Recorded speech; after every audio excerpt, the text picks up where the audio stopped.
دنیا میں دو طرح کے انسان پائے جاتے ہیں۔ انسانوں کی پہلی قسم ایسے انسانوں کی ہے جو پیدا ہوتے ہیں، پرورش پاتے ہیں، جوان ہوتے ہیں، تعلیم حاصل کرتے ہیں، اور کچھ لوگ تعلیم حاصل نہیں کرتے۔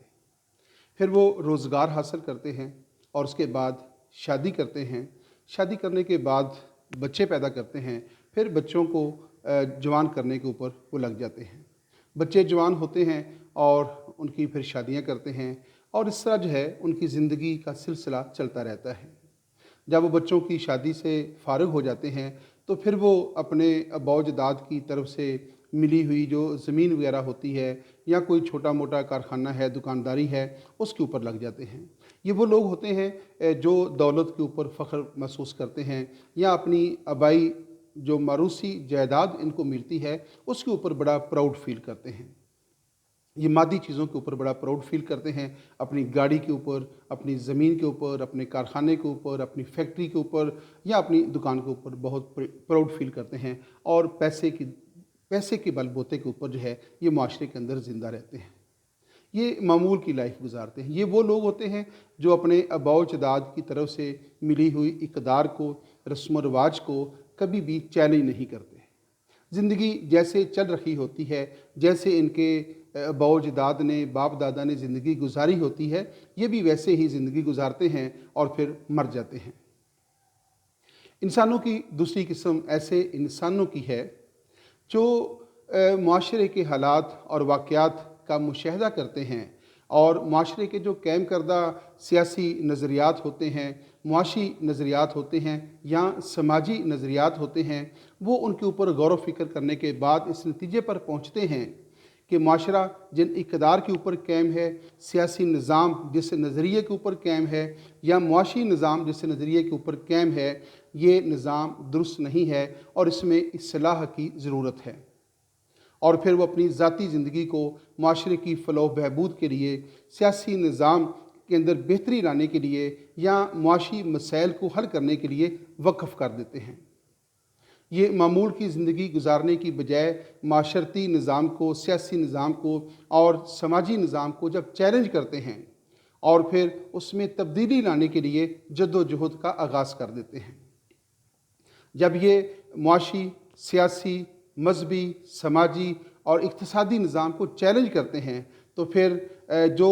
برسر اقتدار مذہبی، سیاسی اور معاشی قوتیں ہوتی ہیں ان کی طرف سے ان کو بہت سخت مزاحمت کا سامنا بھی کرنا پڑتا ہے۔ لیکن یہ لوگ ہارنے والے نہیں ہوتے، اپنی جد و جہد جاری رکھتے ہیں اور اپنی بات کے اوپر قائم رہتے ہیں، چاہے اس کے نتیجے میں ان کو کتنی ہی بڑی کوئی سزا کیوں نہ مل جائے۔ جیسا کہ سقراط کے نام سے ہم واقف ہیں کہ جب سقراط نے قدیم یونان کے مذہبی نظام کو، قدیم یونان کے سیاسی نظام کو، اس کے معاشی نظام کو یا سماجی اقدار کو چیلنج کیا تو اس کے اوپر ان تمام طبقات کی طرف سے یہ الزام لگایا گیا کہ سقراط جو ہے وہ نوجوان نسل کی اخلاقیات کو تباہ کر رہا ہے اور وہ نوجوانوں کو ریاست کے خلاف اکسا رہا ہے، اور پھر اسے اسی جرم کے نتیجے میں جو ہے سزائے موت دے دی گئی۔ آپ کو معاشرے کے اندر اس طرح کے بے شمار کردار نظر آتے ہیں کہ جب بھی انہوں نے کسی قوم کو جگانے کی کوشش کی، کسی قوم کے روایتی نظام کو، بوسیدہ نظام کو چیلنج کیا، تو پھر وہ تمام قوتیں جو اس بوسیدہ نظام سے طاقت حاصل کر رہی ہوتی ہیں، فائدہ حاصل کر رہی ہوتی ہیں، وہ اس شخص کے خلاف اٹھ کھڑی ہوتی ہیں اور اس شخص کو رائے راست سے ہٹانے کے لیے اپنے تمام وسائل اور طاقت کا استعمال کرنا شروع کر دیتے ہیں۔ دنیا میں ایسے بے شمار لوگ آپ کو مل جاتے ہیں جنہوں نے روایتی نظام کو چیلنج کیا اور پھر اپنی کوشش، اپنی جد و جہد سے اس بوسیدہ نظام کو ختم کر کے دم لیا۔ آپ کا شمار پہلی قسم کے لوگوں میں ہوتا ہے یا دوسری قسم کے لوگوں میں ہوتا ہے؟ ذاتی طور پہ میں یہ سمجھتا ہوں کہ جو عظیم لوگ ہوتے ہیں وہ دوسری قسم کے لوگ ہوتے ہیں۔ قائد اعظم کی زندگی کو دیکھیے کہ قائد اعظم بھی جو ہے انہوں نے جو روایتی نظام تھا اس کو چیلنج کیا۔ تو جب آپ زندگی کو، معاشرتی نظام کو، سیاسی نظام کو، معاشی نظام کو چیلنج کرتے ہیں تو پھر تاریخ آگے کی طرف بڑھتی ہے۔ تو وہ آپ کا جو نام ہے وہ تاریخ کے اندر محفوظ ہو جاتا ہے۔ جو وہ ہم پڑھتے ہیں کہ فلاں شخص کا نام تاریخ کے اندر سنہری حروف میں لکھا جائے گا، تو سنہری حروف میں نام صرف ان لوگوں کا لکھا جاتا ہے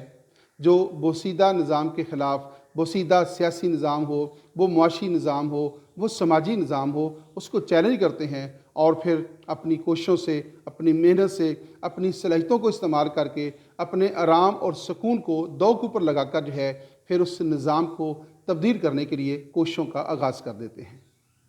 کوشش کریں کہ معاشرے کے لیے کوئی ایسا کام کر کے جائیں جس کی بنیاد کے اوپر معاشرہ آپ کو یاد رکھے۔ اجازت دیجیے گا، اللہ حافظ۔